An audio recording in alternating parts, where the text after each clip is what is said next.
Hi, everyone. Welcome to the Bronx Music Heritage Center. My name is ELENA Martinez, and I'm one of the artistic directors at the Bronx Music Heritage Center.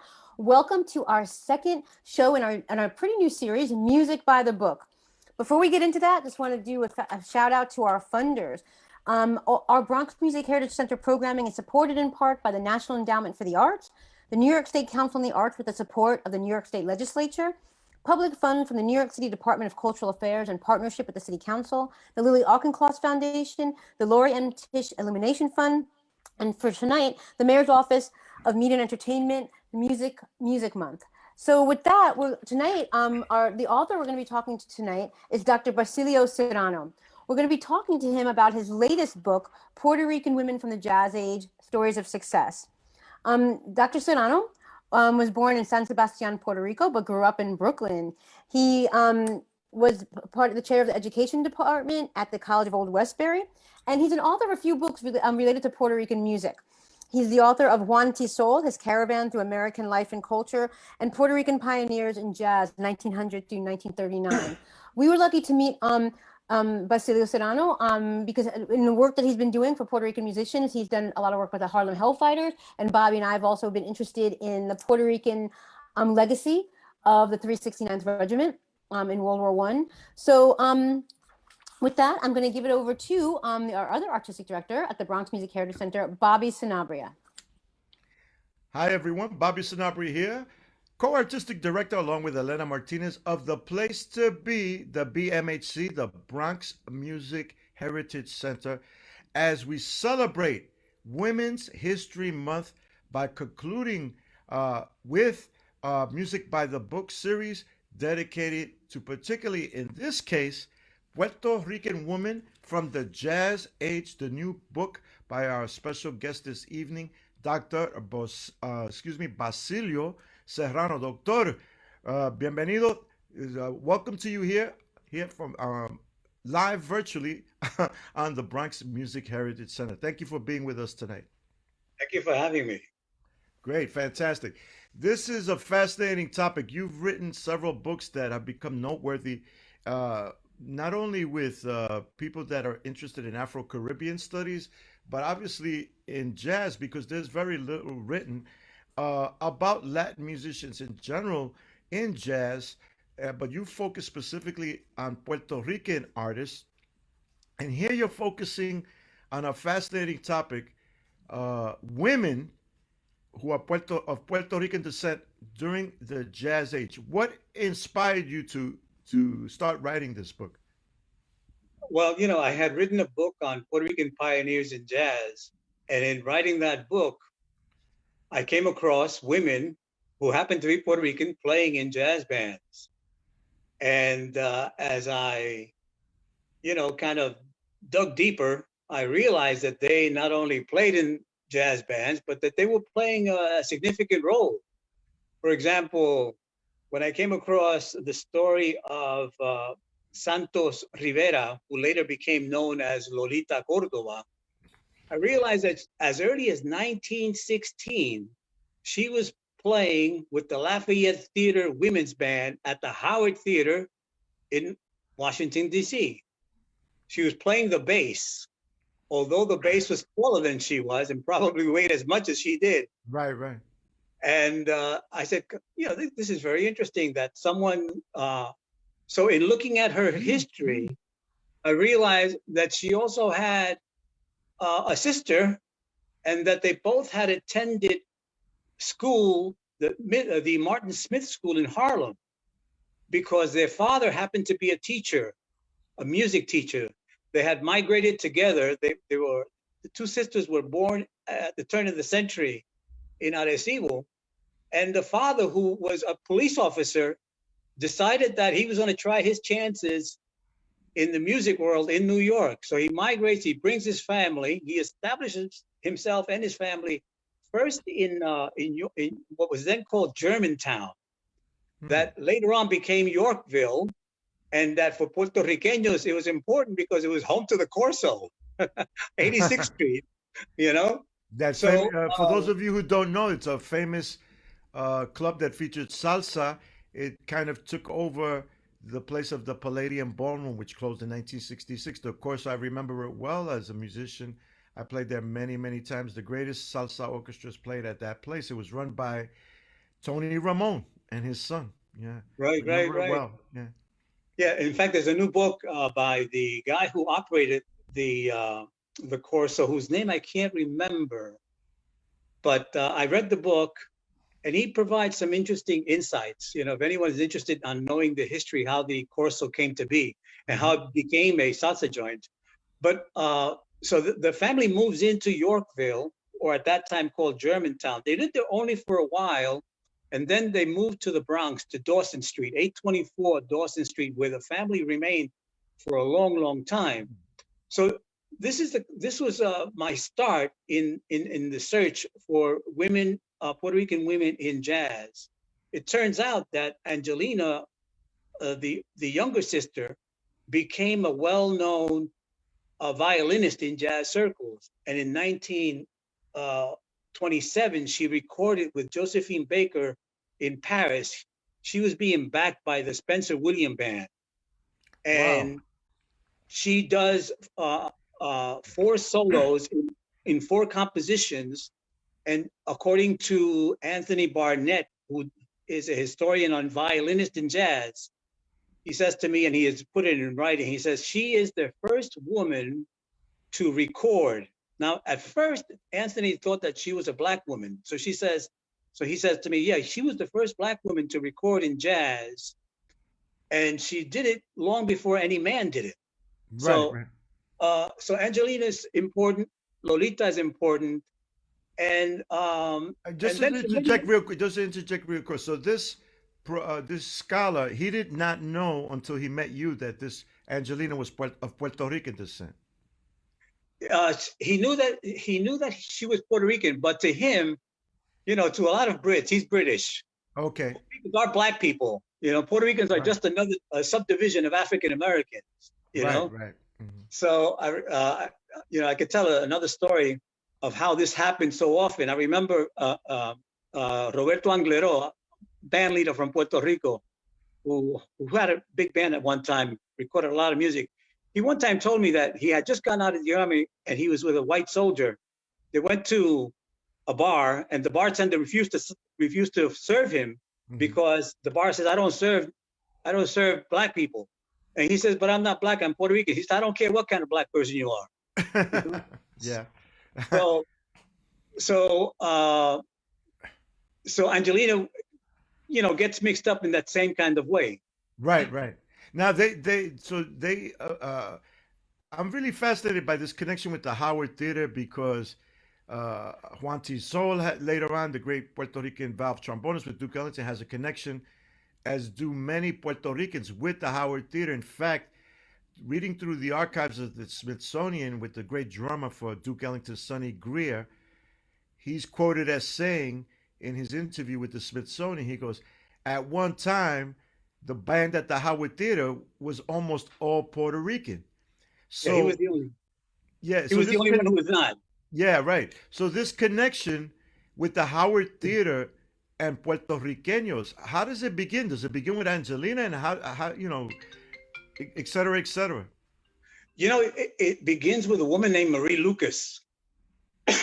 Marie Lucas was a New Yorker. She was the band leader of the Lafayette Theater Women's Band. She was a Okay. trombonist, a trailblazer in her own right. And she was the one who took the band to the Howard Theater. But guess what? She's also the woman who recruited the Puerto Rican musicians to play at the Howard. Wow. Wow. Duke Ellington understood that she was Puerto Riqueña because he said, well, I saw her mixed in this Puerto Rican milieu. I just assumed that she was Puerto Rican.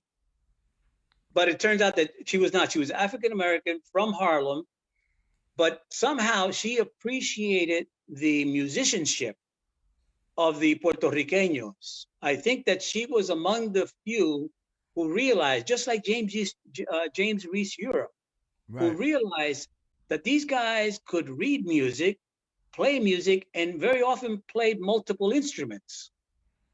And that's, I think, the connection. The connection was Marie Lucas.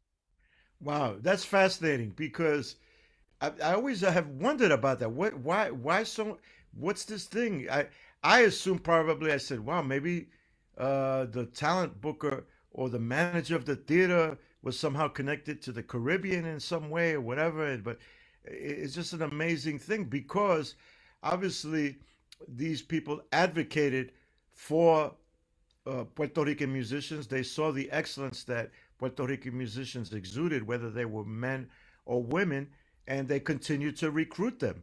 Yes. They could have just said, okay, well, yeah, some of them will have some of them, but we'll just, what about, just recruiting the rest of the band being African Americans? The Howard Theater, for those of you who are viewing right now who are maybe younger, it is the center of African American culture in Washington, D.C. It is like the Apollo Theater in New York City. So the fact that all these great Puerto Rican, at first women and then men are connected with this history, it's great that you shed some light on this. So Marie Lucas is the key. Yeah. Marie Lucas is the key. At one time, I speculated that it might have been Ralph Escudero because Escudero came to the States on a scholarship given to him by the New Amsterdam Music Association, NAMA. Okay. That was in 1912. He boards a boat, he boards a ship in 1912, which is another mystery. How did NAMA, the New Amsterdam Music Association, find out about this black young Puerto Rican bassist who plays the bass in Puerto Rico and says, Right. he's good enough to earn a scholarship? They give him a scholarship. He comes up, and not long thereafter, he winds up playing in the jazz bands that were based in Harlem. He also winds up at the Howard. Wow, and he's the connection later on to James Reese Europe, etc., and connecting all the 18 Puerto Rican musicians that would eventually play in the Harlem Hellfighters 369 U.S. military band that goes in 1918 to Europe, to France, and they expose early proto jazz, an early precursor to jazz, ragtime, to European audiences. It's just a fascinating. Do you think that possibly, maybe, uh, correct me if I'm wrong with the timeline.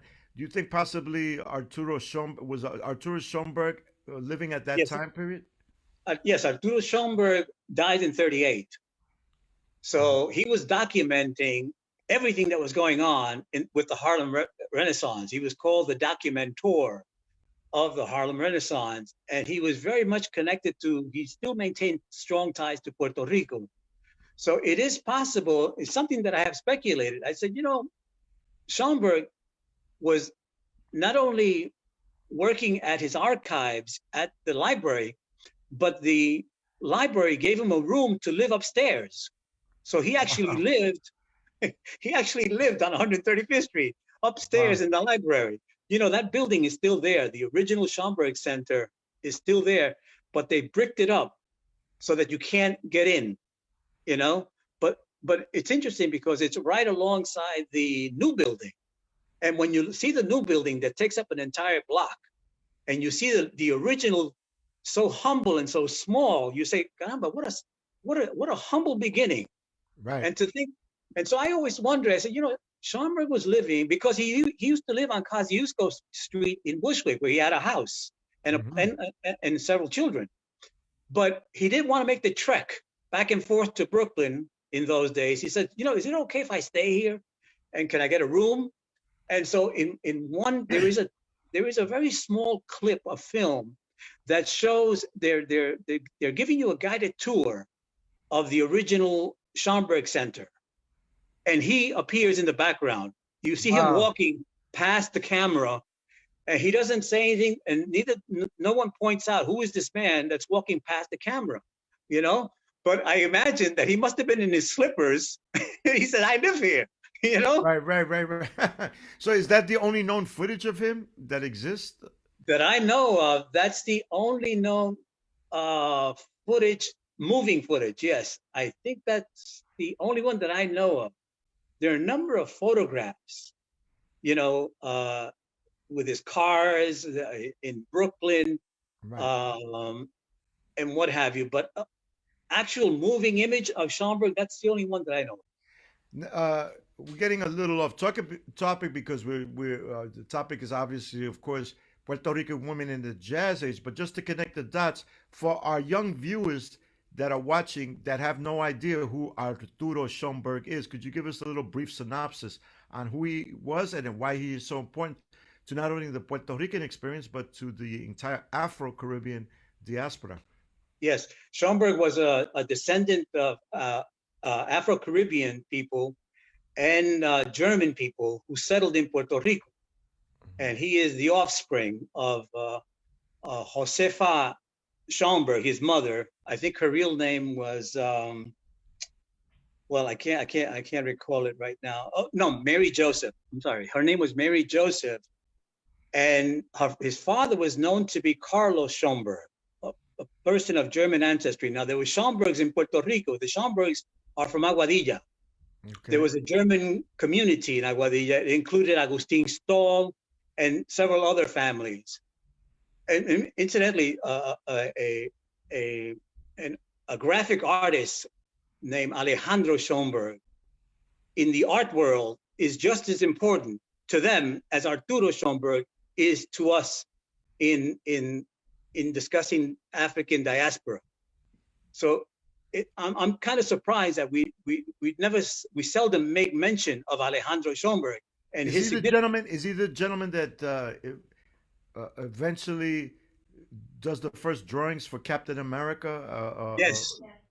Yes. Wow. That's him. So it's another Puerto Riqueño clandestine who we need to know about and that's right. Be proud of. Yeah? Yes, he is.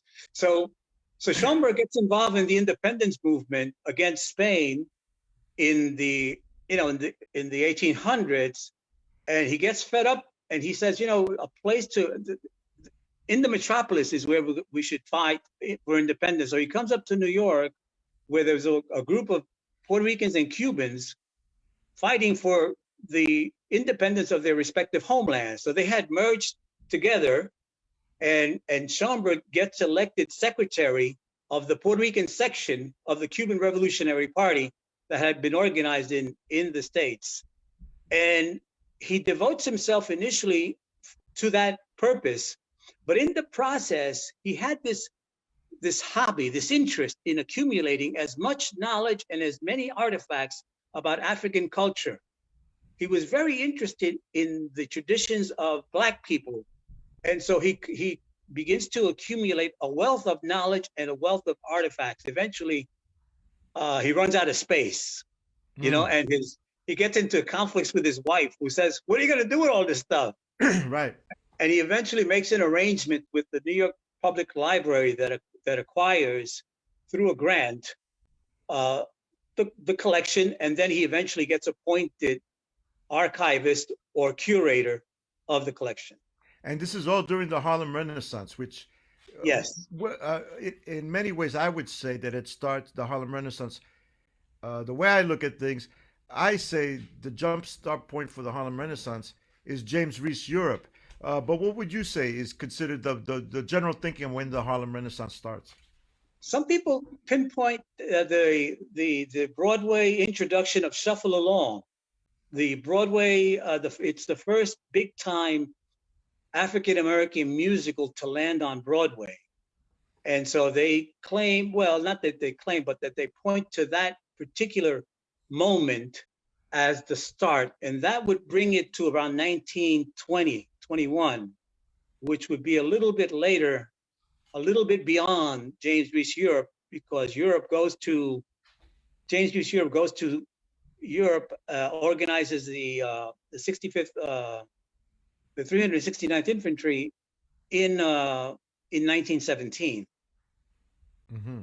So one event is 17, the other one is around 1921. Shuffle Along. So right, it's debatable. It's like the onset of jazz. People have all kinds of debates as to when does it begin? When does it begin? Right. Well, one of the questions that I wanted to ask you is these women that you mentioned. Okay, they start coming from Puerto Rico, to the mainland, particularly obviously New York City. Where else would you go? The port city of New York for opportunities is where all the ships land and everything. Uh, were what was the environment at that time in New York City for these Puerto Rican women that were musicians?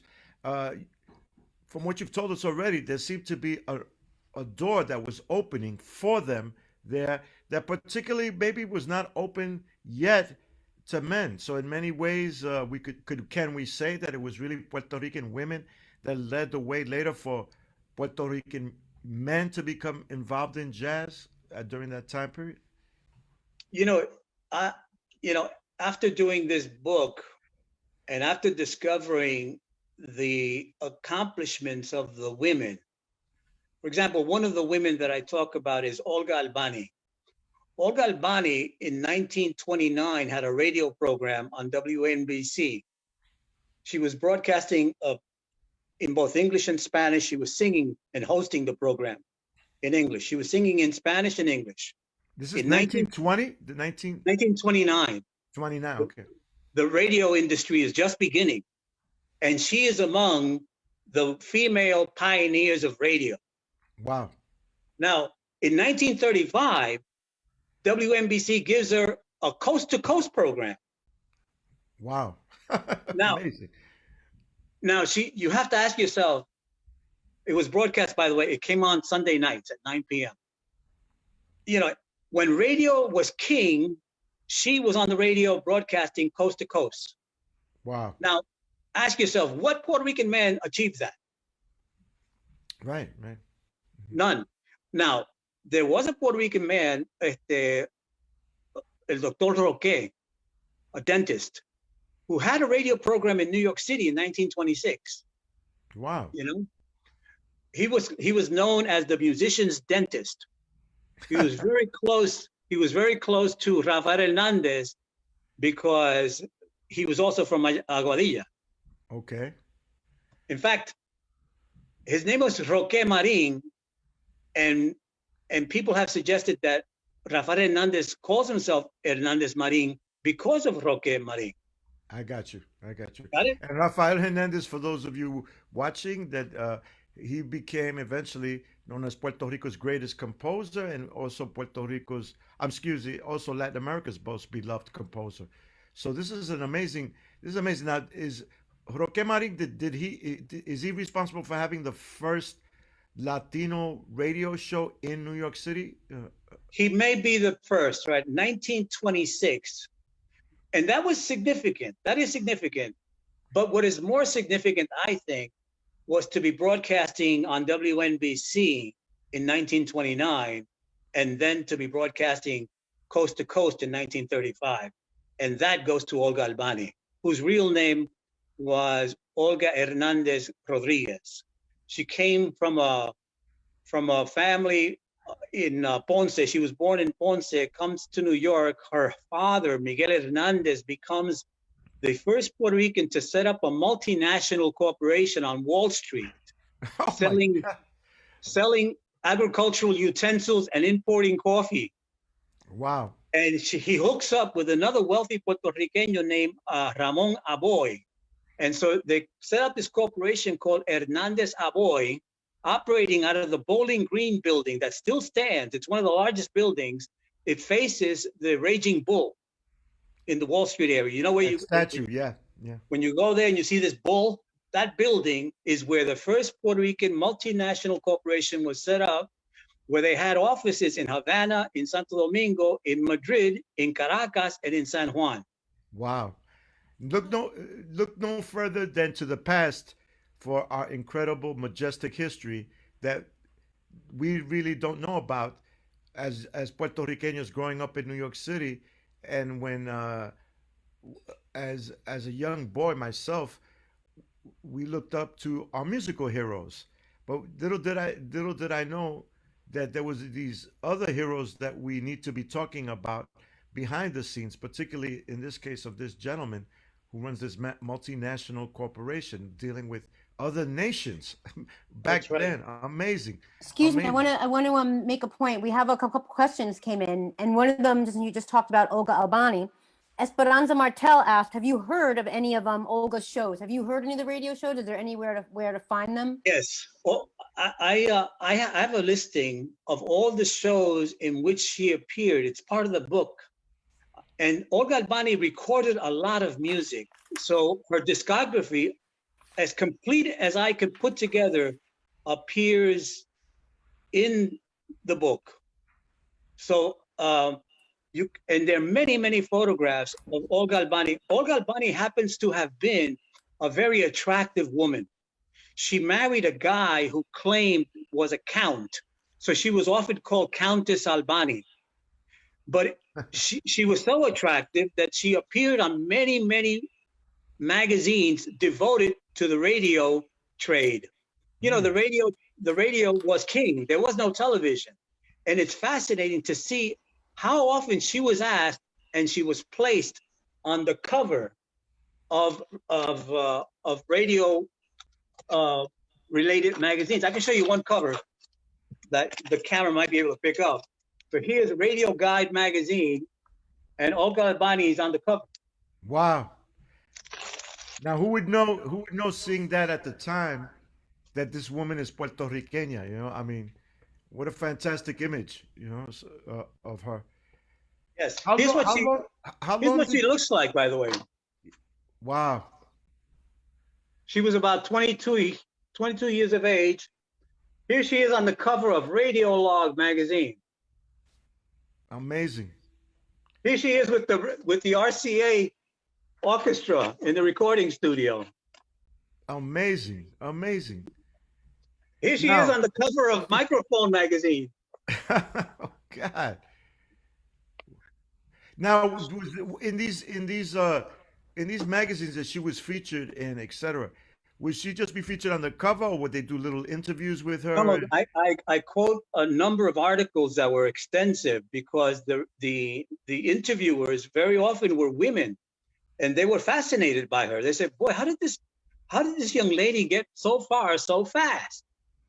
You see, and it's fascinating to see how she was perceived by the whites. She was, she was up there with Kate Smith, with radio personalities like Rudy Valley and what have you. A true trailblazer.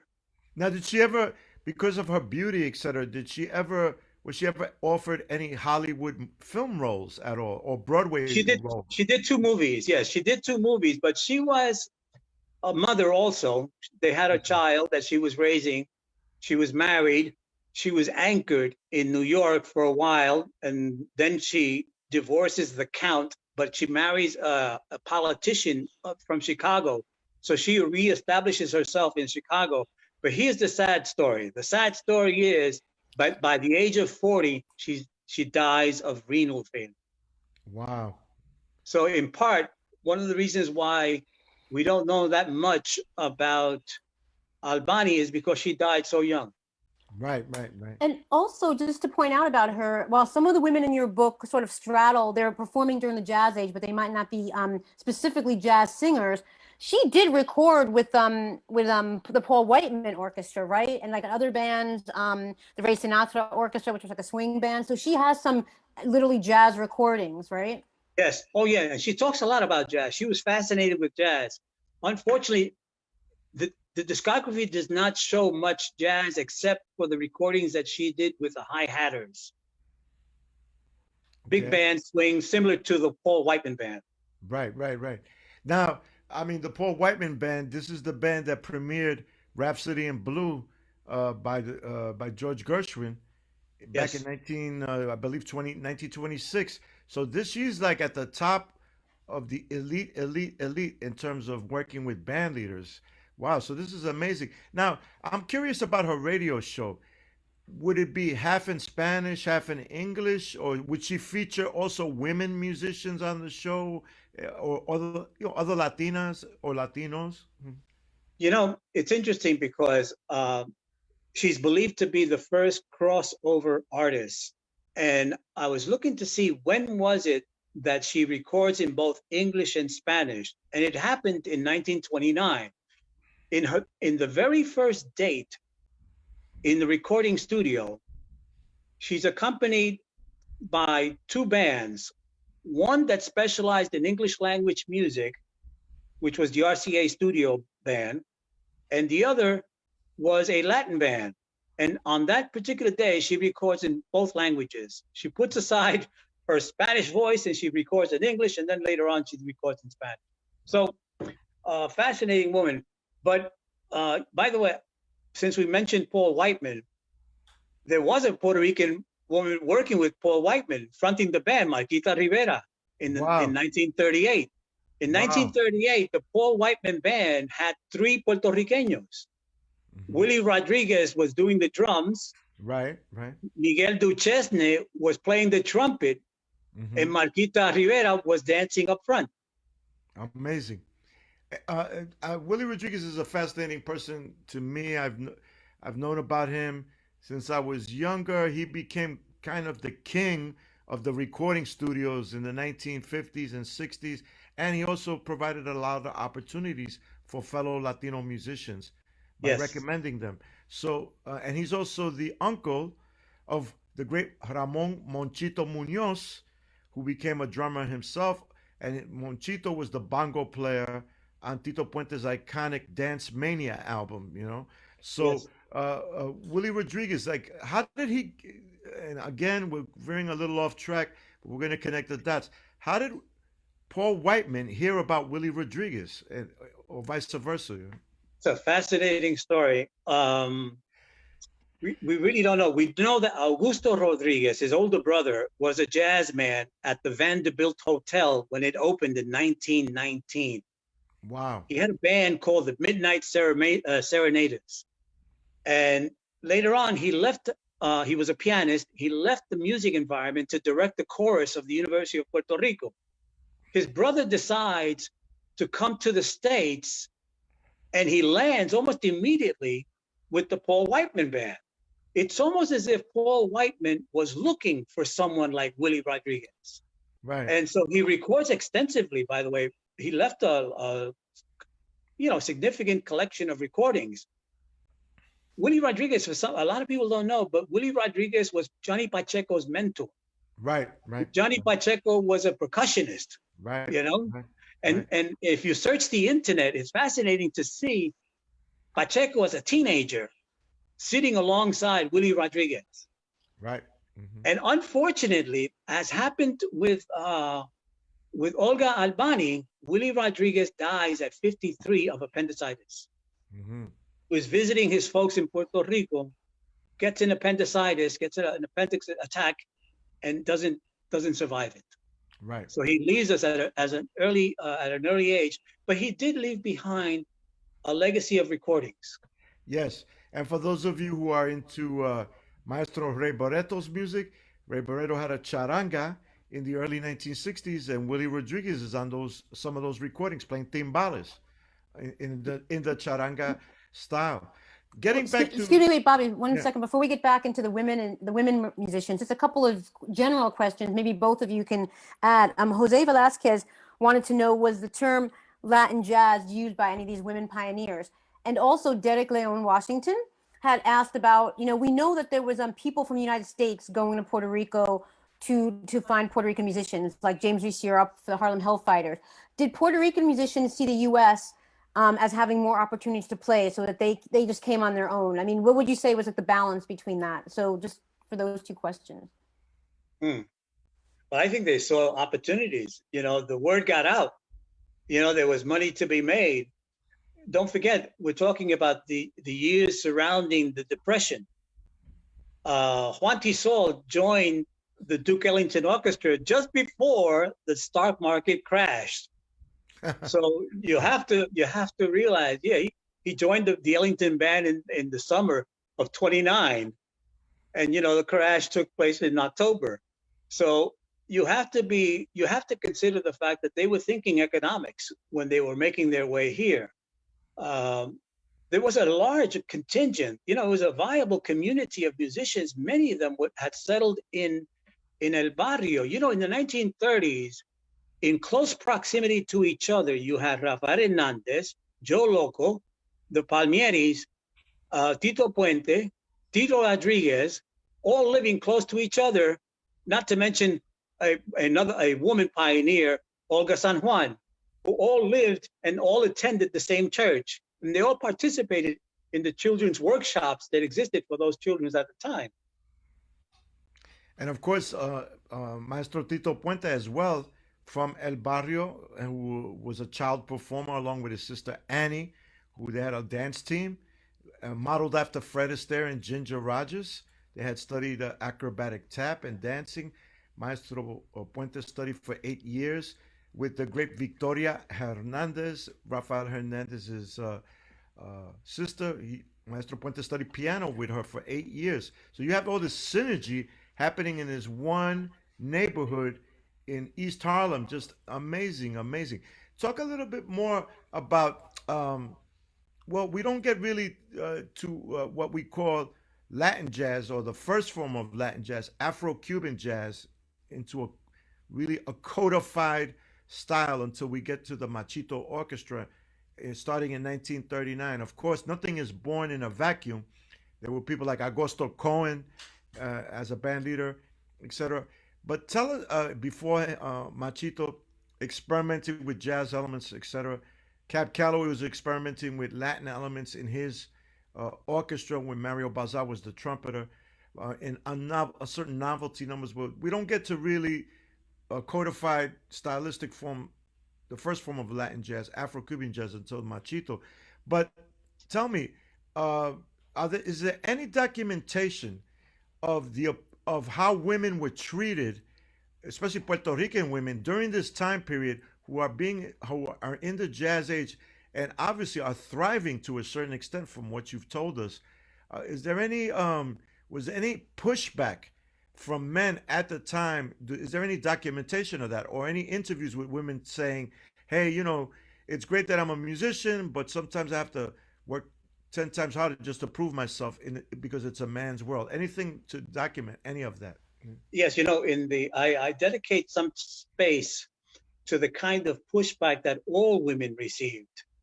For example, the International Sweethearts of Rhythm, that had two Puertorriqueñas, one a trombonist and one a saxophonist, right?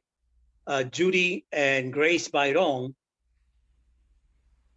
They, as a band, as great as they were, and they were booked with Count Basie, they were booked with Duke Ellington to play the same dance in the same concerts. As great as they were, they never received a recording contract. So whatever music we have from that orchestra comes as a result of air checks. People who were listening to the radio and had their recorders on. Wow. And so fortunately, Armed Forces Radio, for example, that aired a lot of their concerts, was high quality. So that if you listen to Armed Forces Radio recordings that came off the radio, are good indicators of the quality of the musicians, of the music produced by the International Sweethearts of Rhythm. But there was pushback. But you know, we had battlers, we had fighters. I mean, for example, La Conga, the band leader at La Conga, when La Conga was big in the 1930s, was a woman named Diosa Costello, una puertorriqueña. And so if you mess with Diosa, you were looking for trouble. Right. You know, in fact, she was the leader. She called her band Ecos de Cuba. You know, that was the name of the band.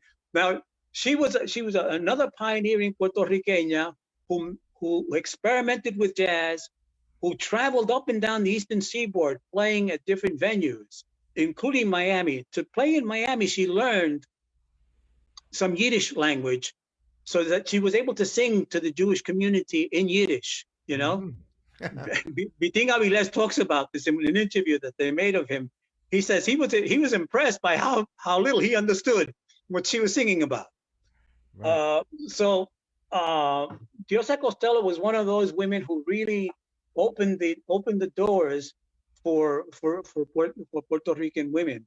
So yes, they were the subjects of racism, misogyny. They were the victims.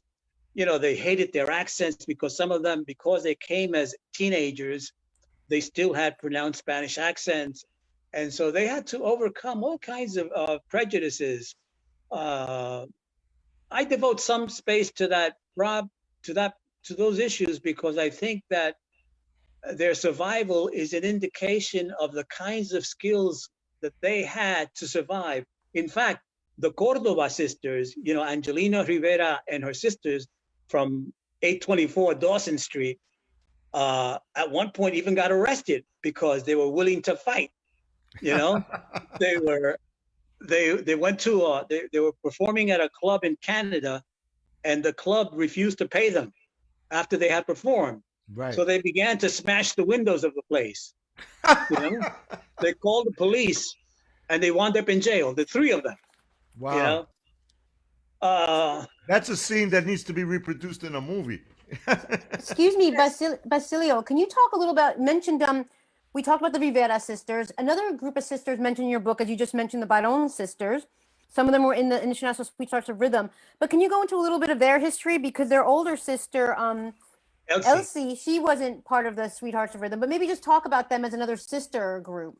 Yes, Elsie Byron was a pioneering singer, instrumentalist, dancer, and she did movies in Spain. Now, the family came from Mayagüez. They settled first in Chelsea, then in El Barrio, and then around they came in 1925, but in around 1931, they meet a Cuban composer named Eliseo Grenet. You know, people may know him. Yes. Because he was a composer, and his most famous tune was Ay Martinez, right? But he wrote other compositions. He was a playwright. In fact, he was thrown out of Cuba by the Machado presidency because he wrote a tune called Lamento Cubano, which was based on Lamento Borincano. And the president of Cuba was so incensed that he threw him out, you know? So he winds up in Key West and eventually winds up in New York. Anyway, he meets Elsie Byron in El Barrio, and he convinces her to go to Spain with him. She's only 17 because he's got this play that has been promised an opportunity to be performed on stage in Barcelona. And Elsie's parents, living in El Barrio, give it the green light, and she winds up going to Spain. Well, she has such a fabulous reception in Spain that she decides never to return to New York except for visits, you know? She visited only once, and she visited Puerto Rico only once, and that was to bury her mother. But she left a long list of recordings. And some films. I put together the most complete discography of Elsie Byron, a true jazz singer. And because she had completed high school in New York, she was bilingual. So if you look at her discography, you see that some of the songs are in English and some of the songs are in Spanish. Right. But she was, and she was the lead singer for La Orquesta Columbia that was headed by Luis Rovira. It was called Orquesta Columbia and sometimes Casablanca because the Columbia record label of Spain was basically the sponsor. I see. But if you go to YouTube, anyone can go to YouTube, type in Elsie Byron, and you have an array of songs to listen to. Wow, fantastic. Who would you say, in terms of you've mentioned some singers, in terms of women musicians, instrumentalists, who would you say was the most powerful figure during this rich period, the Jazz Age? We're talking about, I'd say, obviously the 1920s up until the 1940, which most people consider the Jazz Age. Who would you say was the most powerful, most well-known, most respected woman instrumentalist? The two that come to mind is the pioneer of them all, that's Angelina Rivera as a violinist. Mm-hmm. When people talk about violinists in jazz, Angelina Rivera's name comes up often. Grace Byron, who was the saxophonist for the International Sweethearts, comes up as a, as a horn player.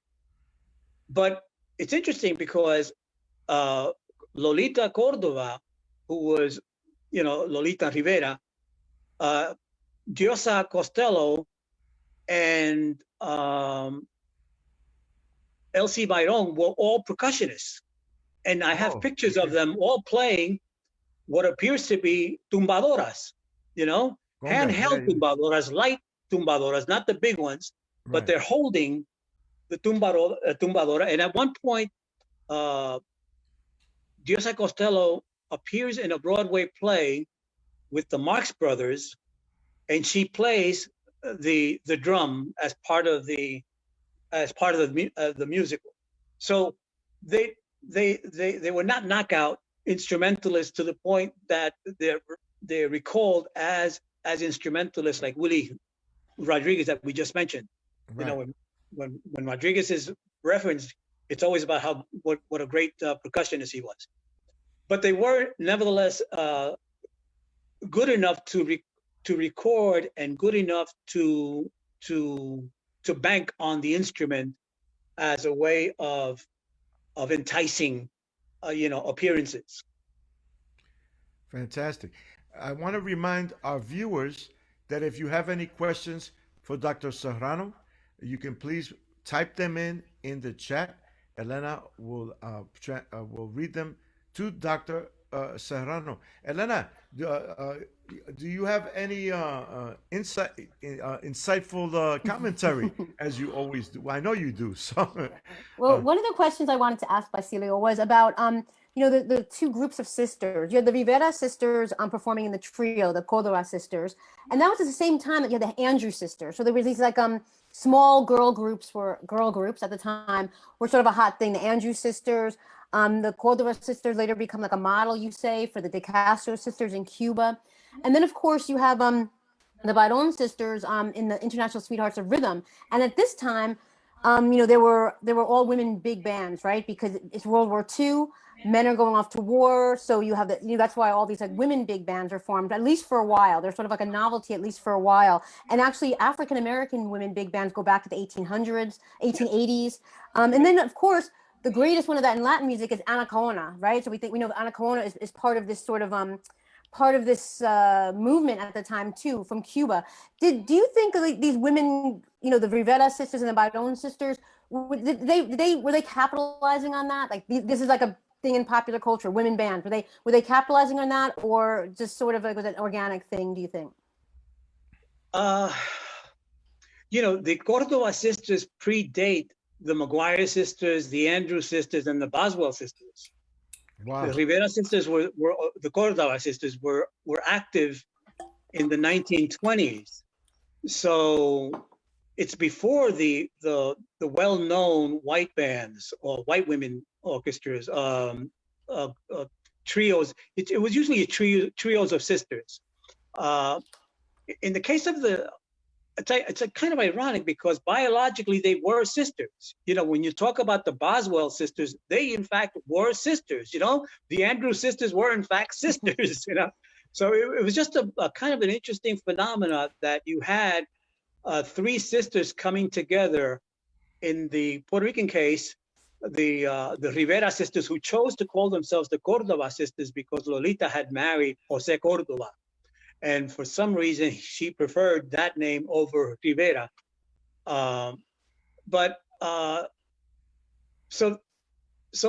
We can't say that the Riveras were mimicking or copying bands that didn't exist. They weren't comparing.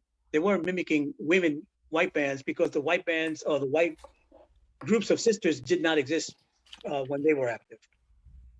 Oh, so they led the way. That's cool. They led the way. We have a question from Angel Roman. He wanted to know, did the Rivera Sisters, maybe even the Byron Sisters, did they ever connect with Graciela and Anacaona that you know of? Did that come across at any time in your research? Well, one of the founding members of Anacaona was Olga Duchesne, who was Puerto Rican. Wow. And Wow. if there was a connection at any point, it would have taken place had Anacaona visited New York.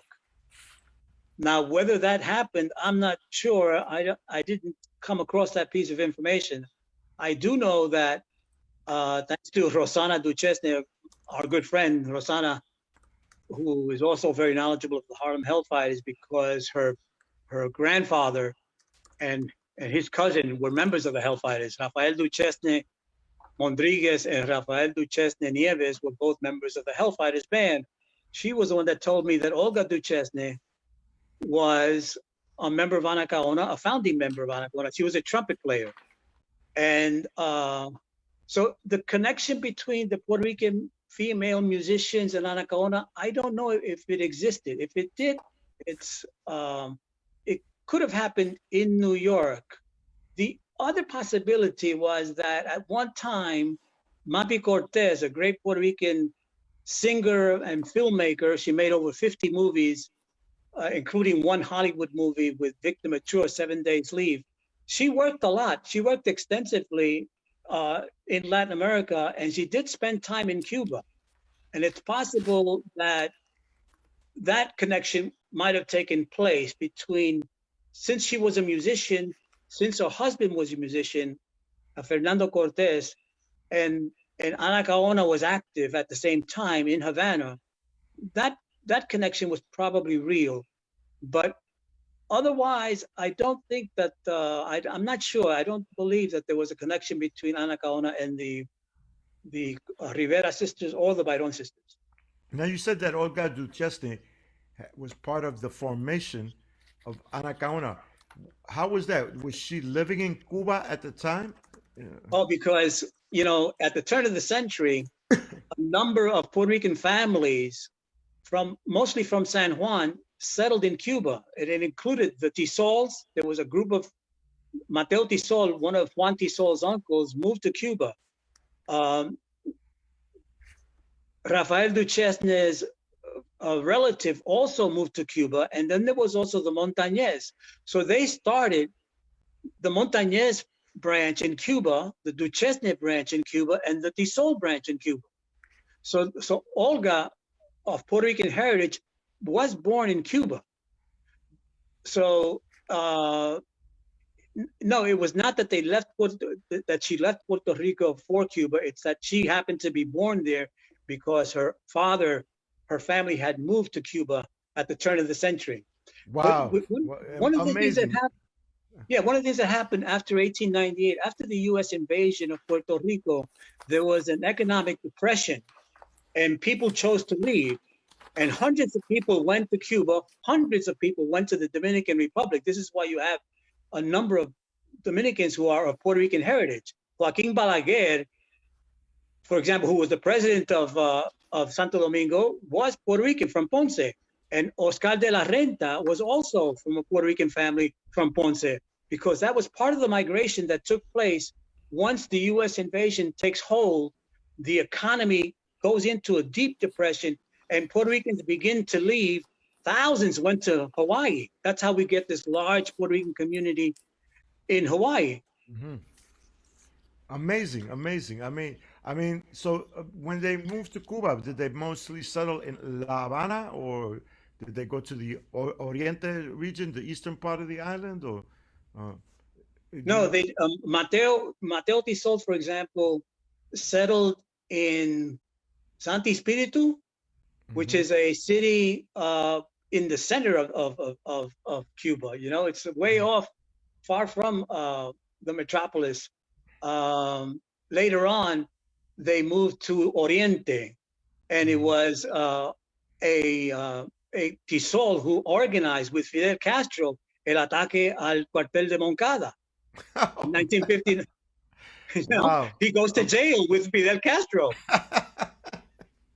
Amazing, amazing. This is the type of history that we all need to know about, and we're so glad that you're here imparting it to us. It's just an amazing, amazing lineage that we have as Puerto Ricanos, not only with Cuba, but as you just mentioned, with the Dominican Republic, our Dominican Yes, brothers and I, sisters. I when I was teaching at Old Westbury, I would always come across Dominican students, and many of my best students were Dominicans, and they would say, so many of them used to tell me, "Oh, sí, sí, mi abuelo era puertorriqueño," you Right, know. right, right, right. So I have another question. Derek Leon Washington has another question. A lot of the this happens, I guess, still happens. Many of the Latino musicians, in the jazz scene especially, have to be pushed into black or white bands. Just because of the way the racial structure is in the country. How do they get along with their bandmates? Is there anything being said on that in the research? I write about that in my book on Juan Tisol, because Tisol was the first to, the first Puerto Riqueño to appear to be a white man in an all-black orchestra. And he talks about how he identified very much with the black community. He was from Old San Juan, where he consistently met and lived among black people and black Boricuas. And then his own family history begins with black people. That's the kind of family that begins as a black family, but through marriage became more and more light-skinned. And so if you look at the 1925 census that was taken in New York, Juan Tisol calls himself black. And in the 1930 census that was taken in New York in the United States, again he calls himself black. So, and he marries a black woman, Rosebud Brown from Virginia. So yeah, there is some discussion. Now, there was another light-skinned Puerto Riqueño who moved between the black bands and the white bands. He took advantage of the fact that he could pass as white, but he could also pass as black. And that was the famous trumpet player that I write about in my book. I have a picture of him. If I could show, maybe the camera will pick it up. Sure, sure. His name was Luis King Garcia. Yeah, that's what I was gonna say. That I think he played. I think. Correct me if I'm wrong. Didn't he get to play somewhat with the Benny Goodman Orchestra at all? Did he play with the Benny Goodman Orchestra at all? Oh. I'm not sure if he played with Benny Goodman, but I know he played with the original Dixie jazz band, the original Dixie jazz band with Red Nichols and company. Right, right. Mm-hmm. So he moved back and forth. Eventually, he organizes his own band, by the way, and he plays. Could you hold up the picture again so we could see or get a little bit better perspective of what he looked like? Okay, he looked German. He looked like he was, he had just arrived from Frankfurt, but era puertorriqueño from Juncos, the same place that gave us Anthony Rivera, the Rivera Sisters' father. Mm-hmm.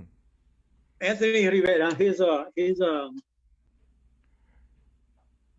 Luis King Garcia. Yes, yes, indeed. Did he get his moniker in New York City? They called him King, or was that something he gave himself? Yeah. They called him. They started calling him King when he was with the Manuel Tisol band. He was a bandmate of Rafael Hernandez, Juan Tisol, and several other guys who joined Ayala, who joined the Hellfighters. They were all bandmates of the Manuel Tisol.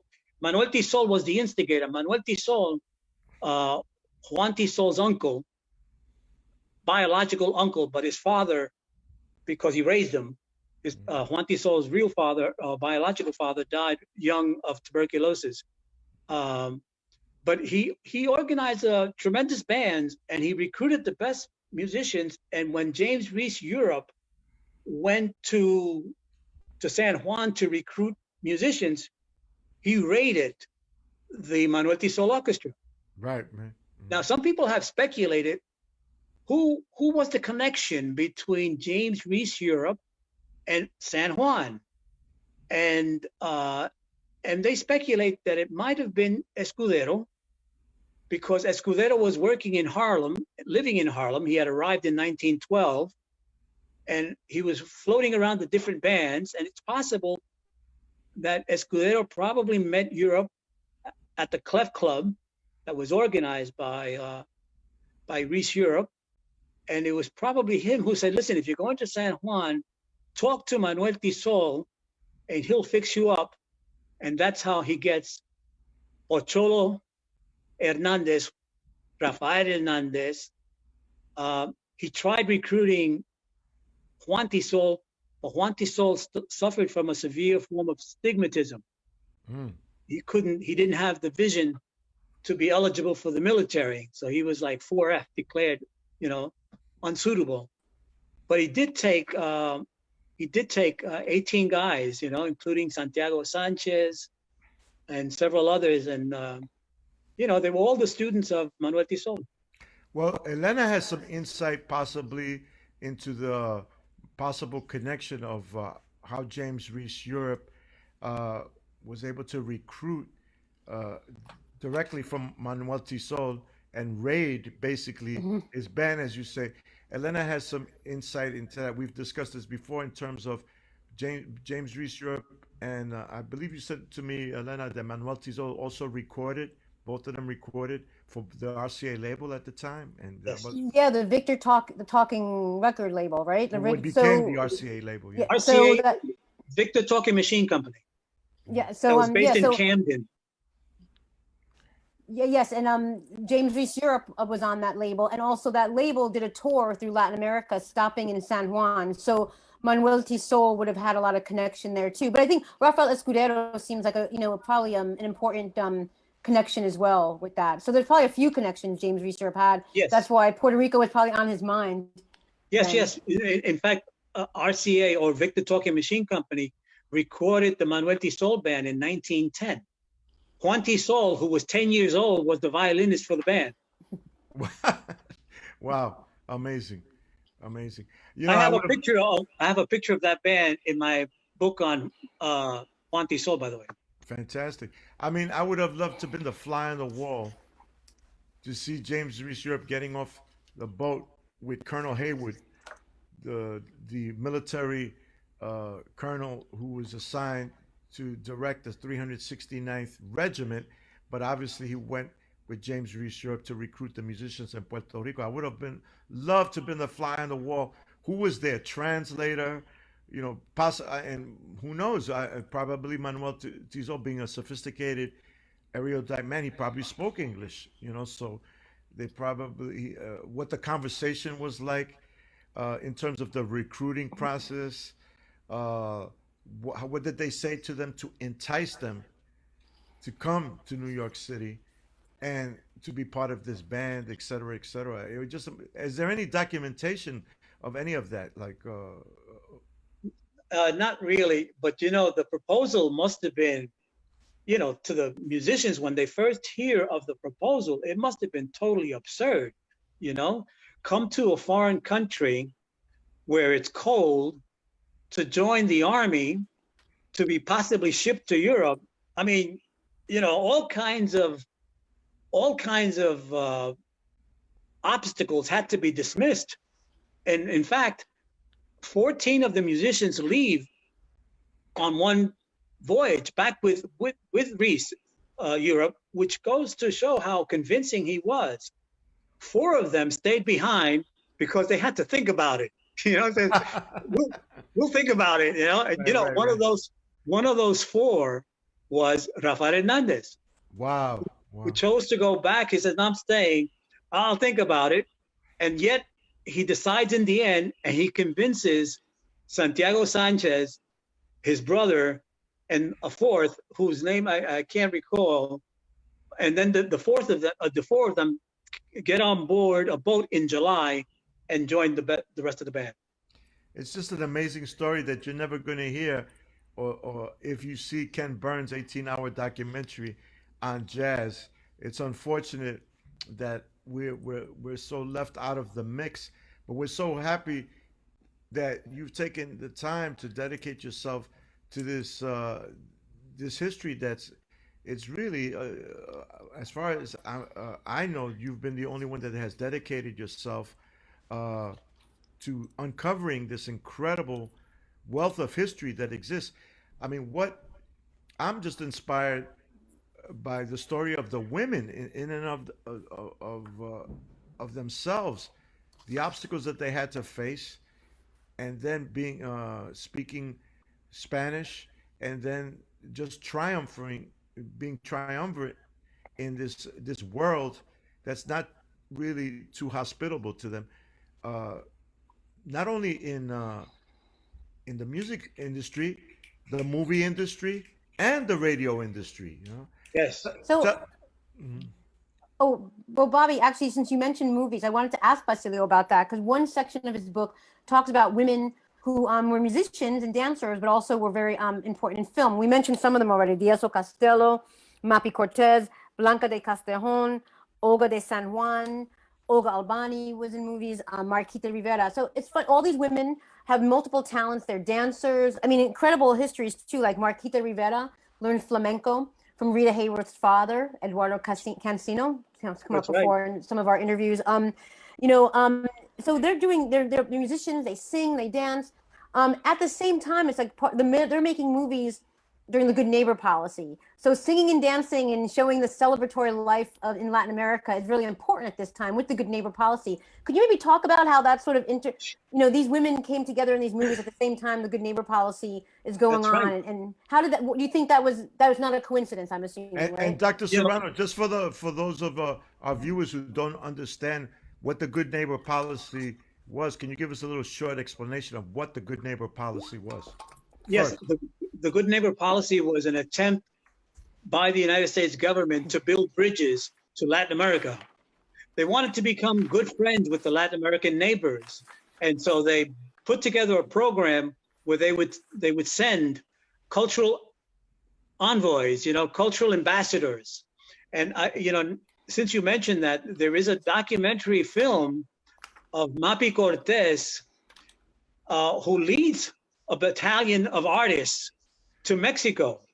And what's ironic is that she was not Mexican, she was Puerto Rican, yet she is the one who begins the program.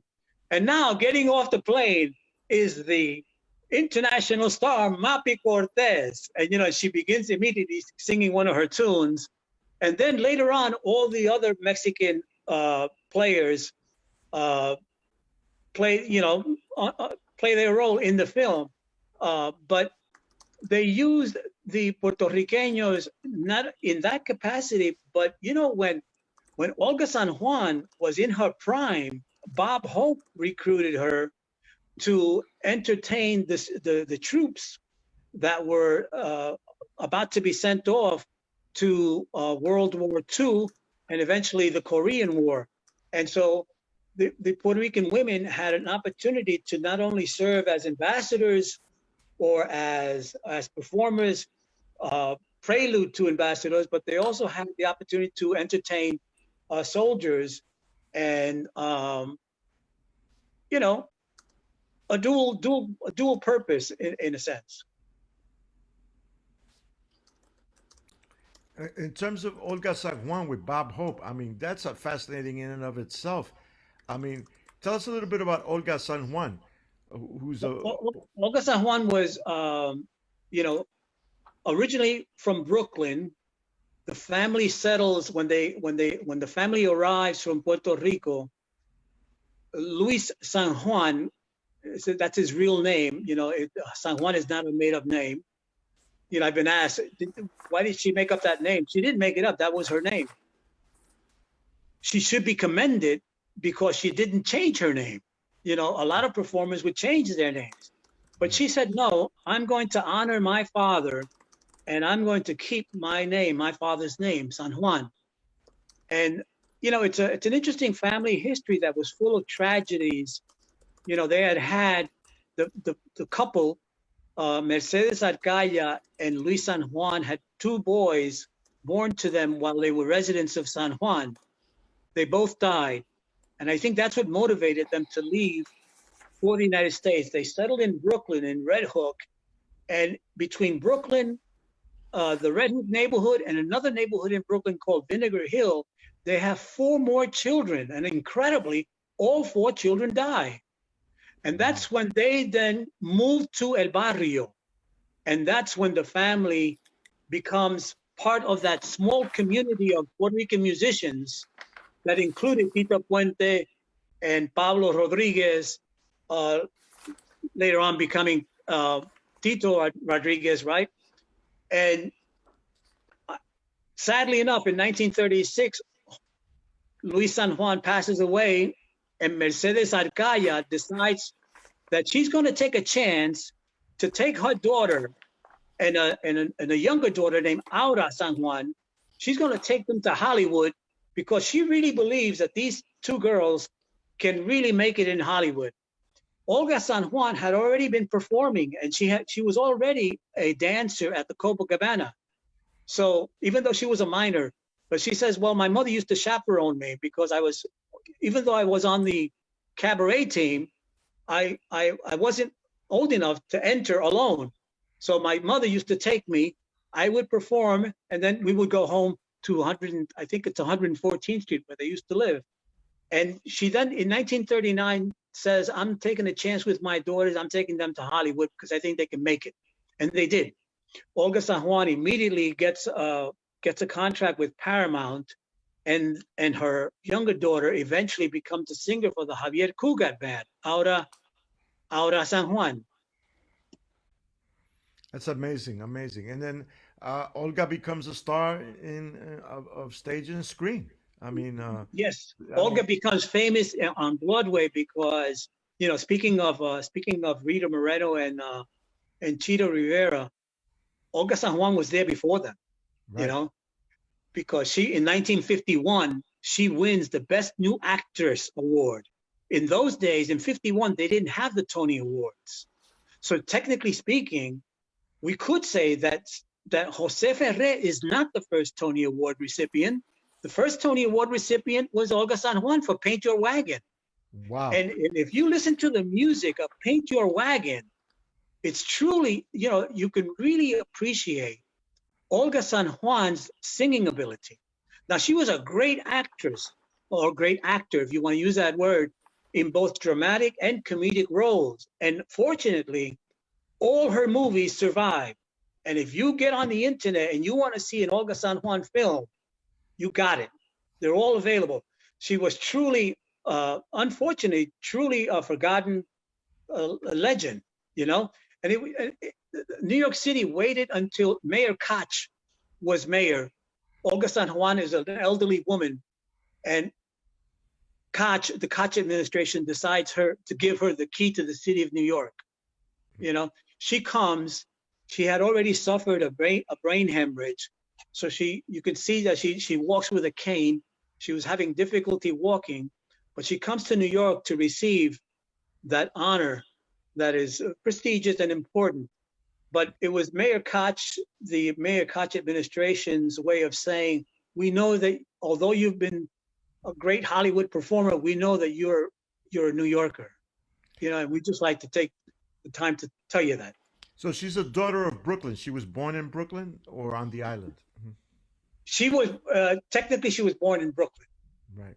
Now, for our viewers, what would be the quintessential Olga San Juan movie that we could watch and say, wow, what an amazing talent? The best film, I think I like them all, but I can't give you a preferred film. I would say Bombalera. She did an early film when she first gets to Hollywood. I think that's probably the most interesting of her films. She did some dramatic roles and some comedic roles, but I would say that Bombalera is probably the one to see. Now, when she was in Hollywood, did she act in also Spanish language films as well as English language films? No, Olga is one of the few that, although she sings in Spanish in the films, she does not take on Spanish language movies. Marquita Rivera did. do Spanish movies. Cecilia Callejo did. I dedicate a chapter to Cecilia Callejo. Marquita, Olga Castejon did Spanish, but Olga San Juan did not.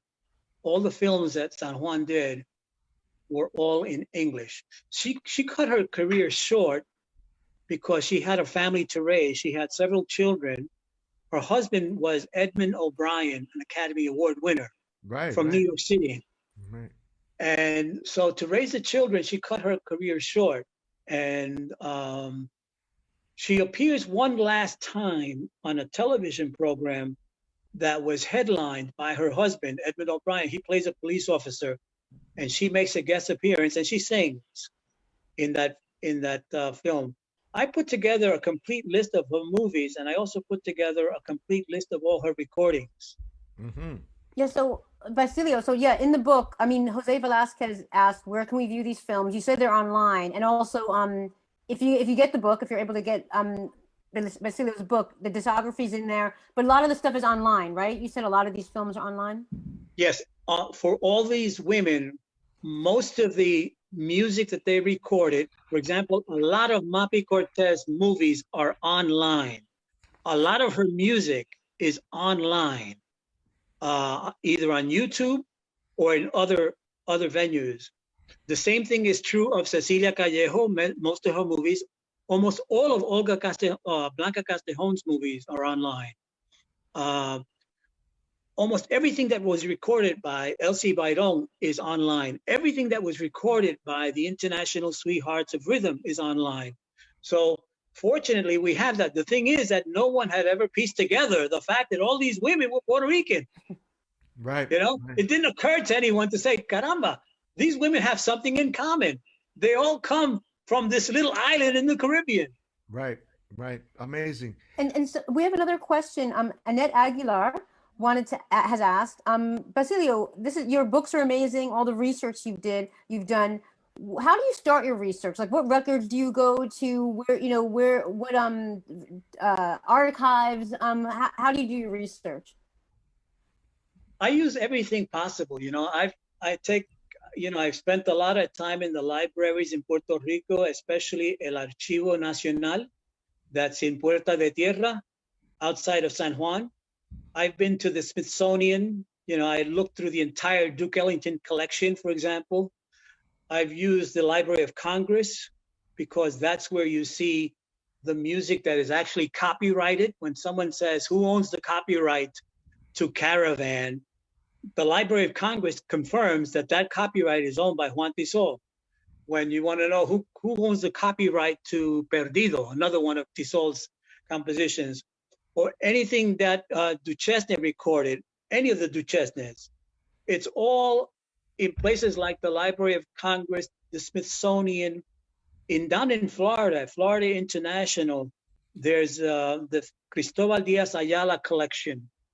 And in that collection, there are hundreds, I don't know, maybe thousands of recordings by Cuban and Puerto Rican bands.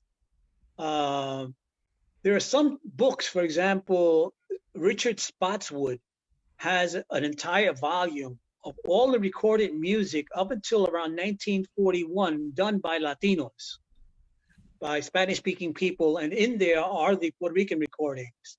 So the Center for Puerto Rican Studies is a good starting point too. They have a fantastic library. The archives of the center are very good.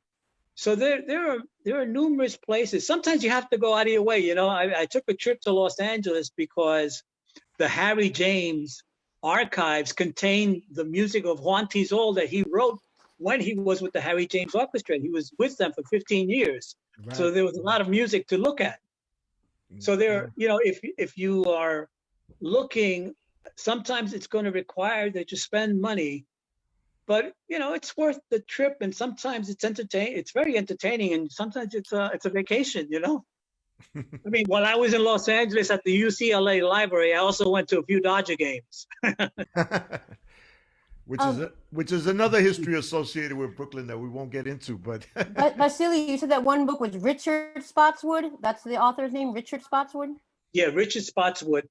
He wrote a history of ethnic music, recorded music in the United States. It's a monumental encyclopedia. It's 15 volumes, I believe. And one of the volumes is just for the music recorded by Latinos in the United States. So, you Yes, know, the Richard Spotswood book, I became aware of them years ago through the great collector and archivist Henry Medina. Yes. And he showed me some.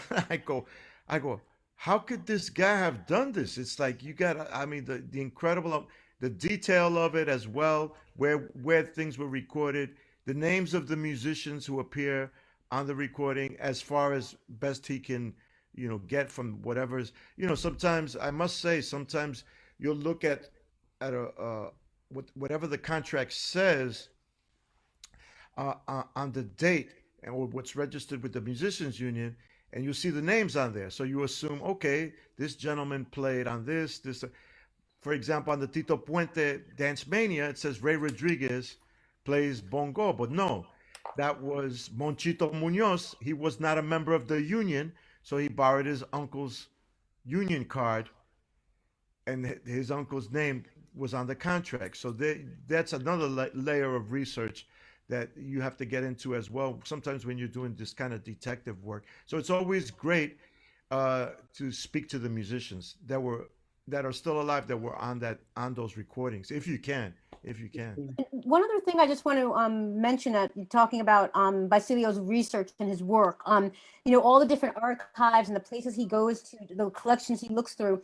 He did mention the Center for Puerto Rican Studies, and this is really important. I just want to make a point this out to a lot of folks who are watching today. I know there's some people who are watching today who are from the academic world, the scholarly world, and they know all about the collections at the Center for Puerto Rican Studies and how they're located at Hunter College, and have probably used them for their research and to write their books and things like that. But for those of you who might not be in the academic world and have other types of jobs or in the community, so places like the Center for Puerto Rican Studies, and especially the Center for Puerto Rican Studies, which is the largest repository of the Puerto Rican diaspora, the materials for the Puerto Rican diaspora, our history. It's a really important place, and there's a lot of transitions going on there right now. There's issues with the budget. There's transitions with positions being filled, new positions available that haven't been filled, and it's a really important thing. And for those of us who are interested in Puerto Rican culture and Puerto Rican history, the history and the future of Centro is really important. And there's the Save Centro Coalition has a Facebook and Instagram page. I would suggest you go there, check it out, see the type of work that people have been doing to try to get this issue out and the word out about this, because it's really really important for history like this. If we want to keep making sure there's history like this for all of us to know about outside of academia, we need to save a place. We need to make sure a place like Centro remains accessible and open to the community. So with that, I think I don't know if there's any more questions, Bobby or Basilio. Do you want to say? We're talking with Dr. Basilio Serrano, his new book, Puerto Rican Women from the Jazz Age, which is subtitled, what, Elena? So stories of success. And also we have someone I think Basilio knows very well, Alejandro Charlie Hernandez is one of the viewers, and he has asked, where can one purchase the book?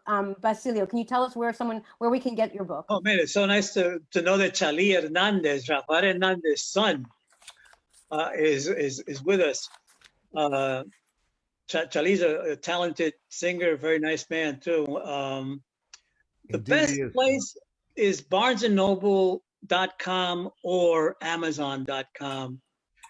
If you have Amazon Prime, they don't charge shipping. So that might be, attractive to some people, but just about any internet bookstore has the book. Fantastic. Now, we've been talking about women from the past, and we've just, Dr. Serrano has just touched only on the tip of the iceberg. So you really need to get this book to get up to speed as far as this topic is concerned. But Dr. Serrano, tell us about women today in the contemporary arena of jazz and, of course, Latin jazz. What's happening? Who can you talk about? In Puerto Rico, there's a collection of jazz singers that I'm very impressed with. If you're in Puerto Rico, check out Carola Alsbury, a really good Puerto Rican jazz singer. If you're there, check out Josie La Torre.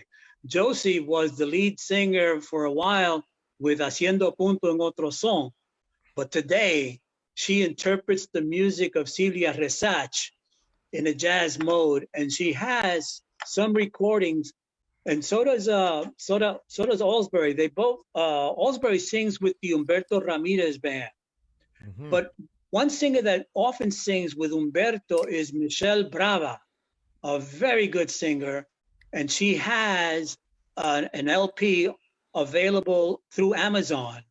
That's Michelle Brava. But if you want to listen to fantastic piano music by a Puerto Rican jazz instrumentalist, you got to check out Brenda Hopkins Miranda. Very good, outstanding pianist. And then She's not related to the Brenda Hopkins from Broadway, is she? no, Okay. no, just Brenda Hopkins Miranda is una Sanjuanera, who he lives in Puerto Rico, performs in the different clubs in Puerto Rico with different bands. She's also performed with big bands and salsa bands as well. Amuni Nasser is another great pianist. If you want to, Amuni Nasser sings with, not sings, but plays piano with Anita Nazario and many other bands. I know her well because we went to the Berklee College of Music together, and we both graduated in 1979. So her talent is amazing. She also she puts it on the down low, but she's also a great guitarist as well. Besides being a great pianist and vocalist. There's a great jazz community in Puerto Rico, and people like Humberto Ramirez play a critical role in nurturing a lot of musicians. By the way, we can't leave out India. India, one of her great recordings with the Tito Puente Count Basie band was, a superb collection of jazz classics. And, her vocals are, outstanding, excellent. So there is a collection of women today that we can look to and admire, and very productive and have a very bright future. Fantastic. Any horn players that come to mind that you might be able to mention that are women of Puerto Rican descent? The best horn player is Becky, who plays with the Gilberto Santa Rosa band, una trompetista. Great. Outside of Becky, whose last name I can't recall, Rebecca, I think it's Santiago, Rebecca Santiago. No, I don't know of horn players. There's a woman named May, but ella no es puertorriqueña, but she makes her home in Puerto Rico. She's a jazz trombonist, Her last name is May, M-A-Y. I don't recall her first name, but she is impressive, as a trombonist. There are others, but I guess I'm too busy paying attention to the singers. Right. Well, Dr. Serrano, it's been indeed a pleasure and an honor. Elena, do we have one last question from the audience? There's no more questions, but I do want to make one point that I always I want to bring this out, that I learned this from Basilio's book, and I always like to mention something about the Bronx. We make the connection to the Bronx here, the Bronx Music Heritage Center. It's our favorite borough, the best borough. So the Rivera Sisters, even though they were one of the earliest musicians to come over to New York, which Basilio talks about in his books, they lived on Dawson Street in the Bronx, which is pretty early on. So it's pretty amazing. They were early Puerto Ricans living before sort of like the big settlement of Puerto Ricans in the Bronx, in the borough of the Bronx. They were the pioneers. A little tidbit. Lolita Cordova, or Lolita Rivera, is a permanent resident of the Bronx because she rests in St. Raymond's Cemetery. Along with Billie Holiday, Ray Santos, and a lot of other musicians. La Lupe was there too, right? Wasn't La Lupe there in St. Raymond's? Yes. Yeah. And so my father's in good company. May he rest in peace. He's in St. Raymond's, as well as Machito, the great Machito, who's who's there. So I'm sorry, I'd Bob. like to say, Dr. Serrano, I just want to thank you for the incredible dedication that you've devoted to this topic, which in all of your books are must reads. Your book on Puerto Rican musicians, jazz musicians, etc. This current book that you have here, the book on Juan T. Sol, which is required reading, particularly if you're a trombonist. Like it's required reading, this unsung hero of the trombone and of Puerto Rico. But this book, in and of itself, Puerto Rican women from the jazz age, stories of success. It's just an amazing amount of dedicated research to a topic. I remember when I think you told me you were working on this book, and I started scratching my head. I go, is there enough material for that for a book of Yeah, that to exist? But you certainly have uncovered it, and I'm sure there's even more to uncover. there Uh, is much more to uncover. Yes, you know, And actually, it's really interesting too. I mean, it was brought up a couple of times. People, Bobby mentioned something about, I think, Ken Burns. Derek brought up something about the musicians being in black and white bands. Our society, all that's why Ken people get so upset with Ken Burns's films. Everything's about either African Americans or white, and there's nothing about Latinos. So we sort of like get ignored because our society sort of structures things in just black and white. So we kind of get ignored and forgotten, in many histories, many different histories, whether it's in, politics, whether it's in music and culture, arts and culture. So it's really important to have books like this that look at our specific contributions to these different fields. And with that, we want to thank you so much, Dr. Basilio Serrano, for thank you. taking the time for the interview today. It was great. We also want to give out a shout out to Jorge Vasquez, always making sure everything's running on the technical level for us at the Bronx Music Heritage Center. And everyone, please watch our Facebook page. We're going to have more events coming up in the next few weeks online, and then also in April we're going to start doing live events at our new outdoor plaza in our new space where our theater will be in the future. So we look forward to seeing everyone in person sooner than later. And thank you so much for attending tonight's program. And Bobby, do you remember, want to ladies sign and off? gentlemen, the music is forever. So the pandemic is only temporary. The music is forever, especially when it's coming from the Puerto Rican community on the island and in the diaspora. So for those young people who are of Puerto Rican descent that have been watching this, I hope you feel a sense of pride as I do in our incredible history that is yet to be completely uncovered. But people like Dr. Serrano are helping to guide the way and lead us into an aura of consciousness in terms of our great contributions to the world. Don't forget also my show on WBGO this Friday from 9 to 11 Eastern Standard Time. You can listen on WBGO.org wherever you are in the world. We'll be finishing off celebrating women in Latin jazz in celebration of Women's History Month, which we've been celebrating at the station all month. My name is Bobby Sanabria for Dr. Basilio Serrano, for Elena Martinez, for Jorge Vasquez. May your lives always be in clave with mucho H, much positive energy. Muchísimas gracias. And don't forget, you'll be able to view this again immediately after this or anytime you want. We always archive everything at the Bronx Music Heritage Facebook page. So if you didn't get to see it, you can see it again, and also share it with everyone that you know that's interested in our culture, the music, and of course our great heritage. Good night, everybody. Good night.